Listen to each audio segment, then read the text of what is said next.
Right now, we have 200 billion US AUM, and we are pretty strong in the ETF platforms. Right now, we have 490 ETF globally with an asset under management of 80 billion US.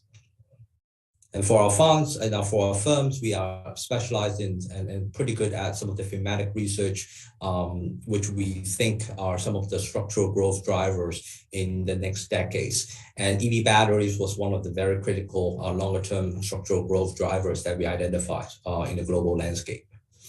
And we use the top-down and also bottom-up approach when we approach the thematic investing, where we think on the top-down, we are able to identify some of the more macro trends. And from a bottom-up perspective, we are able to identify some of the strong and leading winners in each of the themes.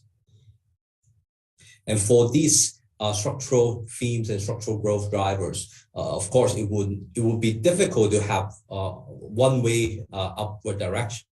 There will be some cyclicality among all these themes, but we think by identifying some of these structural themes from a top-down approach, we are able to capture some of the longer-term return and some of the longer-term potential growth drivers that we think are positive to returns and also positive to investments. So first of all, we will talk about the core growth drivers that we think are critical for long-term EV battery structural growth. What we think are very critical and which is a very important enabler here is the battery innovations and battery technology improvements at the very beginning.